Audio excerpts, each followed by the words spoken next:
Taoiseach, Minister Bruton, dear Mike Froman, ladies and gentlemen. We are here in Dublin this afternoon to discuss the Transatlantic Trade and Investment Partnership, a trade agreement that will be one of the most significant ever negotiated if we reach it. Now, I'm not a superstitious man, but I cannot help thinking that it is a good omen that we are here in Dublin. And a good omen that we are beginning this process under the Irish presidency of the European Union. Because this country, though small, like my own by the way, is among the closest of all EU members to the United States. 1/5 of Ireland's exports and half of your exports outside Europe go to America.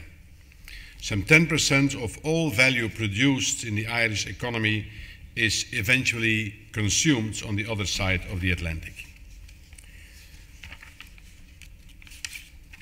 In the other direction, the figures are no less dramatic. More than 14% of all US investment into the European Union since 2010 came to Ireland, and US foreign affiliate sales were the highest here relative to any other European country. What is more, 3/4 of those sales represent exports that largely go to other EU countries. This shows Ireland's pivotal role in the wider transatlantic economic relationship, which means that Ireland's engagement with this process will need to continue long after this highly effective presidency is over. But there is another reason why I think it's a good thing we are here this morning. And that is because one aspect of Irish life may help us explain why we need this negotiation now. I am referring to the half door of the traditional rural cottage that appears on millions of nostalgic Irish postcards, many of them posted across the Atlantic. The half door, half open, allowed neighbors to talk to each other and in so doing brought them closer together. Well, we can be in no doubt that the European Union and the United States are the closest of neighbors economically, if not geographically. The transatlantic economy is responsible for 15 million jobs. It includes a daily goods and services trade worth €2 billion. And it is based on combined investment stocks that now approach €5 trillion. This is because we are the largest economies in the world. But it's also because we are open, a fact clearly shown by our position as the world's largest importers of goods and services and hosts of foreign direct investment. What this means is that companies and consumers from Europe and America can already do business relatively freely. They can interact across the half door, if you will. But this fact begs a question. If doing business across the Atlantic is so easy, why bother with the Transatlantic Trade and Investment Partnership? Why meet for months of intensive negotiations and spend weeks organizing conferences like this one?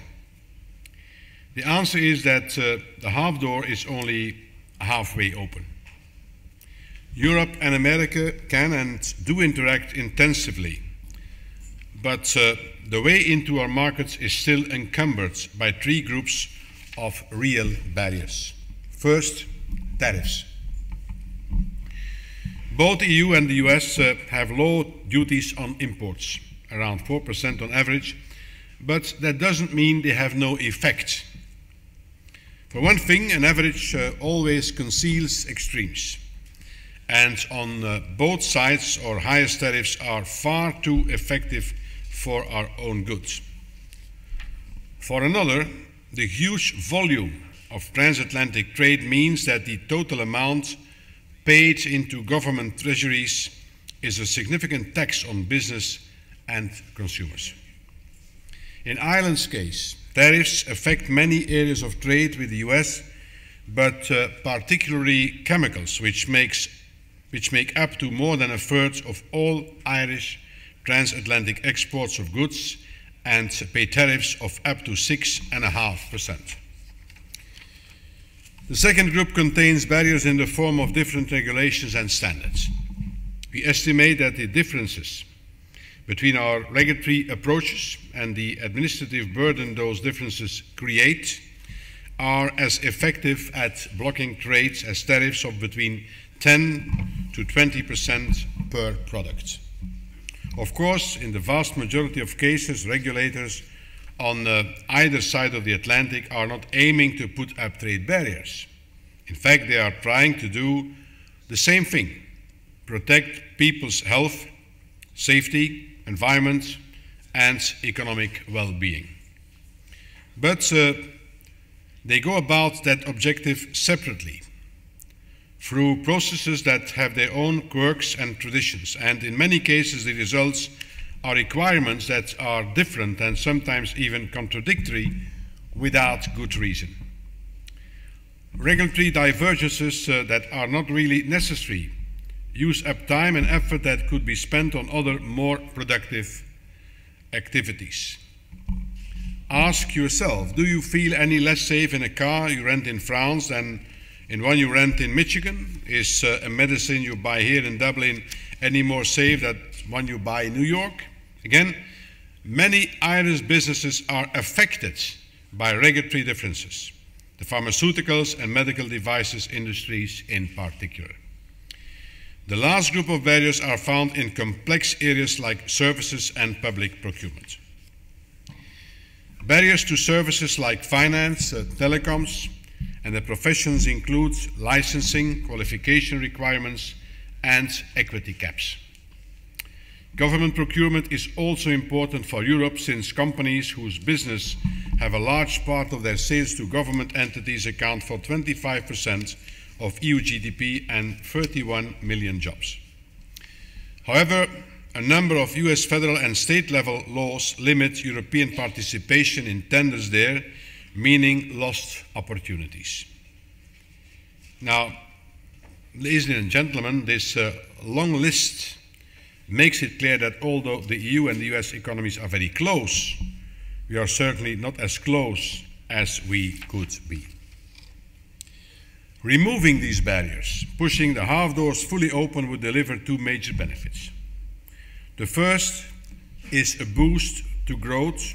Irish people, as much as any in Europe or the United States, have felt the pain of this economic crisis.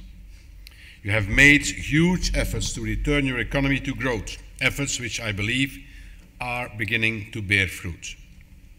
But like your friends and families across Europe and across the Atlantic, you know that the economic growth we are all seeing today is not enough. If we want to repair the damage to living standards since the crisis began, we need to do more and we need to do better. And this transatlantic trade and investment partnership is certainly a cheap stimulus package that we have at our disposal.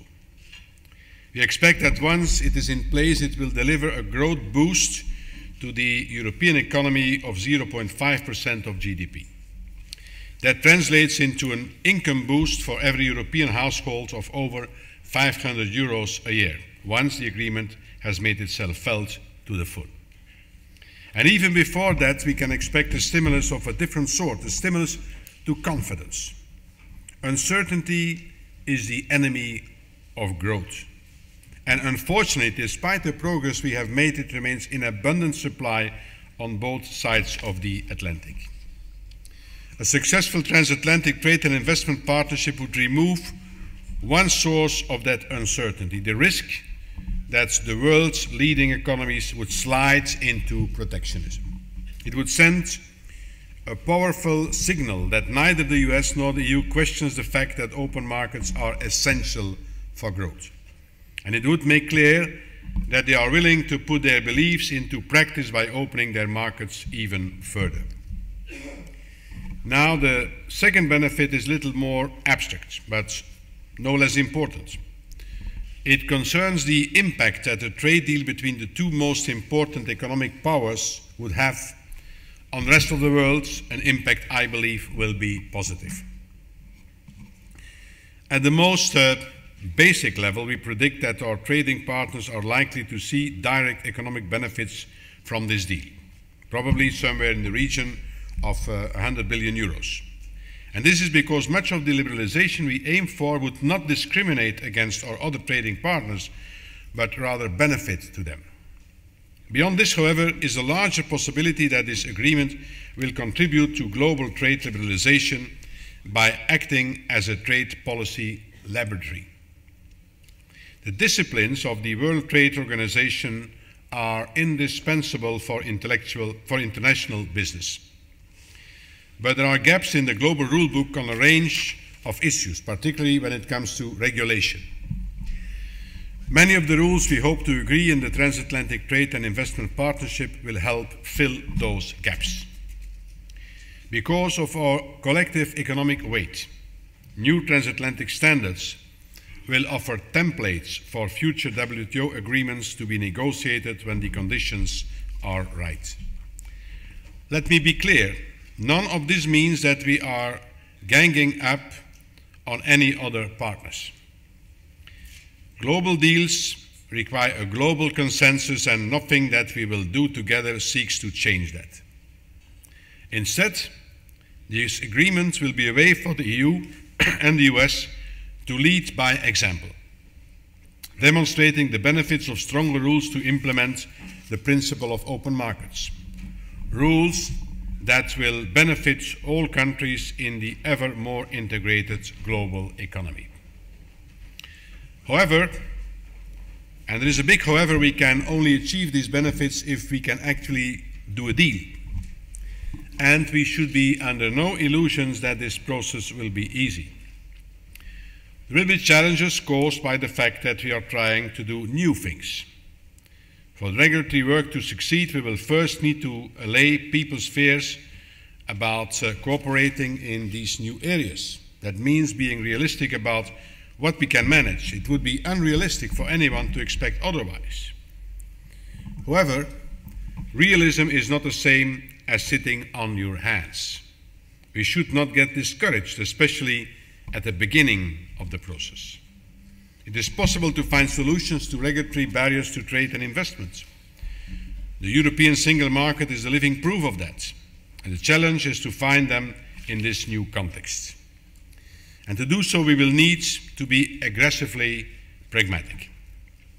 Pragmatic because we will need to open to the solutions that will solve our problems, even if that means making changes to procedures and practices that have been around for a long time.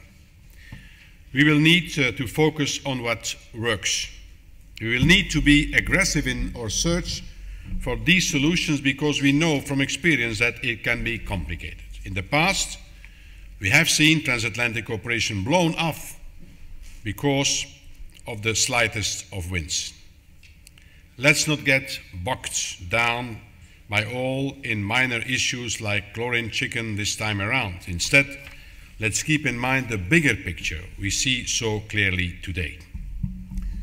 One certainty about opening markets is that protected vested interests will focus on what they have to lose and complain loudly about it. The more effective the market's opening, the more vested interest will be challenged and the more complaints we can expect. So given the scale and the depth of what we are trying to do, we can expect some stiff headwinds. Even a country with as much to gain as Ireland from this process will have to face these challenges. Certainly, we will see them arise in other parts of Europe, and I'm sure Mike expects to meet them in the US too.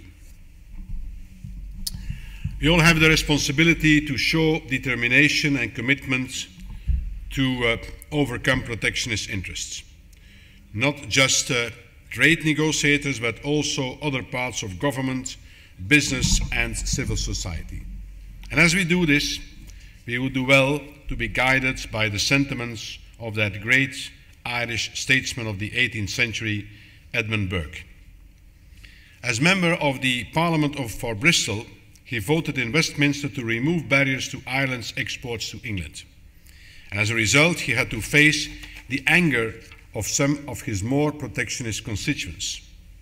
He had no doubt in his response, and neither should we. Ireland and England, he wrote, but we might expand that to Europe and America, may flourish together. The world is large enough for us both, so let it be our care not to make ourselves too little for it. Thank you very much.